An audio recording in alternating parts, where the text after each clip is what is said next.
Guys, Deluded Gooner. Now, somebody asked me to review our homegrown talent. You remember in 2012, Wenger made Ox, Wilshere, Jenkinson, I think Theo, and a couple others, whoever was there, sign a new deal. He described it as somewhat a master stroke, somewhat a coup, because English players are more loyal to their clubs. Don't really believe that, and have more of a connection. 5 years on, it's fair to say that again, he sold us a dream. Like, it's not all been his fault. I mean, it's some of it's down to the player. So let's review this core first. My guy Jack Wilshere, the reason this started, man, I love the guy. 25 years of age, 26 in January, only 100 odd appearances in the Premier League. I think he hasn't, obviously we know he hasn't played that many games. When fit and actually there, he's one of the best for us.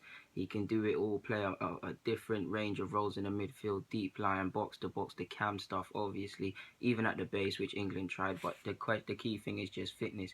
Of course, the romance between the clubs. He's got the talent and the passion, and he loves our club. The romantic side of football, you want it to work, but sometimes it comes a time where, is it cruel to just keep this up? Is it harsh on both parties?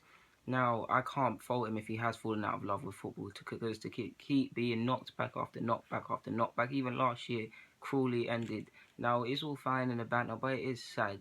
Now, you'd think he's 25, he's got about 5 or 7 years, he can play into his somewhat into his 30s and have a decent career. Of course, you're not going to have the whole golden boy and stuff like that. Football is not black and white.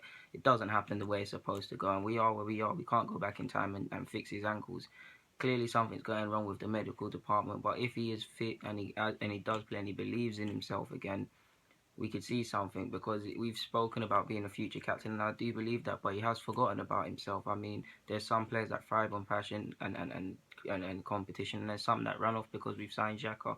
For me, that is a player that's forgotten how good he is, and it's really upsetting. He also paid for Ozil coming, in my opinion, not because Ozil's come to take his spot. I mean, if you remember him, Ozil, Santi will play together, but sometimes you saw one of them have to go out wide. Of course, Ozil is a better player. That's what it's about. Playing for these clubs, competition is always going to be welcome.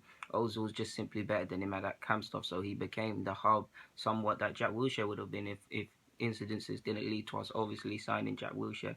But that is what happens. 17 starts for us in the Prem in the last 2 years. It's harsh on him. Played 29 games for Eddie Howe, but he had to be monitored and stuff like that. Wenger likes him. He'll always try and keep a spot for him. He didn't want him to go on loan last year. You like to think if he's building up fitness, he'll be restricted to Europa League and things of that nature next season. So who knows him in that regard? But he's a great footballer, and it's sad to see it like this. And ultimately, this is what happens. Next, Kieran Gibbs. Oh, in a funny way, you could actually say he's one that's probably fulfilled his potential more than them and become more of a valued member.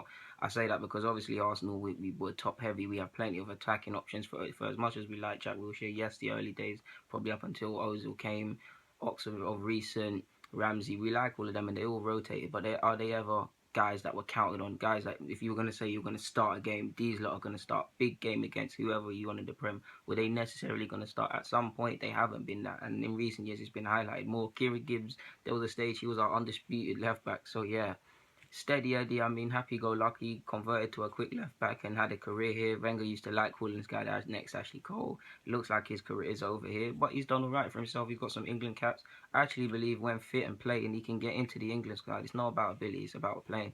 And I think England are blessed with a lot of left-backs. I'm not saying he's the best or anything, but he's a steady Eddie, and he can play all right there. That's it. Next, you've obviously got to have Oxlade-Chamberlain, polarized opinions. Came here in 2012 or whenever. Been here 5 years or so, if I'm not mistaken. Forgive me if I'm wrong, guys. Polarized opinion. There was this myth Wenger didn't play him. He played him a lot of times. For the large part of his career, it's just been injuries. He would start a game, get a knock here, be out for 2 weeks, 3 weeks here, 4 weeks there, and it all adds up. There was problems with his decision making. The injury he got against Barcelona Mascherano shows you that, because he did used to lose his head. But I've always believed in him and always believed he could be a good player, especially in the middle of the park. And he showed it last year. He took his chances at a right wing back in a 3-5-2 that looks like he could do that.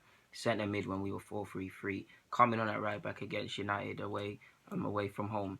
Left wing against Burnley, right wing when he was playing as well. Just he really came of age, and it's somewhat he needed to mature up, and he's given us something to think about.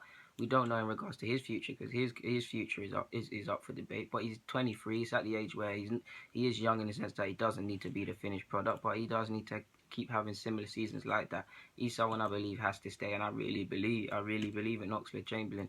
He's got calmer in his decision making. He believes in himself a bit more, and confidence was a big thing. He's very much a confidence player. So yeah, while he obviously hasn't fulfilled his potential and been something, he's done better than some of our players. He's gone and done things for England, scored goals for England, and had some fairly good games for us, Bayern Munich and stuff of recent years, etc.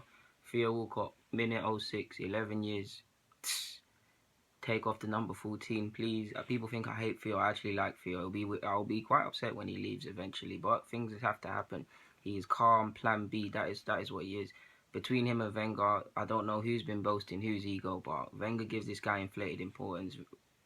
Theo talks like he's Thierry Henry, and he just the other day got 20 goals. Yes, he's been at problems where he's had injuries and things of that nature, but he's also only had 2 seasons where he's got double figures. He's paid for the whole being scared to pick a position. Do you want to be a winger or a striker? I've always believed you're a winger, number 32, not number 14.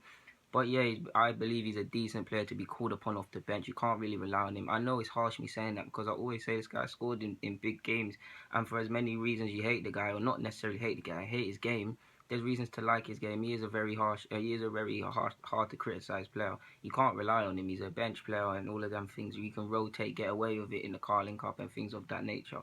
But yeah, it's crazy that he held us to ransom. I mean, that's all there is to say on Theo. I mean, yeah, he's finally given Wenger a season to kind of be like, yeah, you were justified in playing you, and he does need to fight for his career again this season. Jenkinson, there's not much to say on Jenkinson. No offense, I know he's living his dream being an Arsenal player. Decent, had a little decent period in 2012 and again in 2014. Done okay at West Ham, ultimately paid when Chambers and Debussy came in. Just sadly not good enough. Just somewhat a steady Eddie. Played in, I think his best game, ironically, was away against United, and we were poor that game. So that tells you everything. So yeah, and he got outbeaten by Lucas Moura to a header and things of that nature. So he's not. Yeah, he's gonna move him on. There's not much more to be said on Carl Jenkinson. The less the better. Mr. Aaron Ramsey now polarizes his opinion. Is he a box to box in the Frank Lampard mode? Lol. Is he a deep lion when he plays seriously and keeps it simple? Is he a normal centre mid like an 8? We don't know. He's shown that he can do it. He's shown glimpses of doing it all. Different player for Wales. I don't know where that clone is. Done it for us in the FA Cup final twice now against Chelsea and Hull. I like him as a footballer. He's 20. He's 26. Remember the whole Madrid talks and he got ahead of himself. I think he's got a problem where he just thinks he needs to score goals because he did have a tough time by Arsenal fans. I've always maintained faith in him, but he did have a tough time. He started scoring, the critics went away. So, yeah, I think he somewhat has some sort of complex where he thinks scoring equals to playing well. When the game is a serious context and someone's had a serious word in his ear, like against Chelsea, he's calm. Too often or not, he's vacating spaces and stuff of that nature. But yeah, guys, Delu Laguna, I'm signing out. Like I said, part one of these homegrown players. Thank you for watching. Subscribe, get in the comments. Yeah.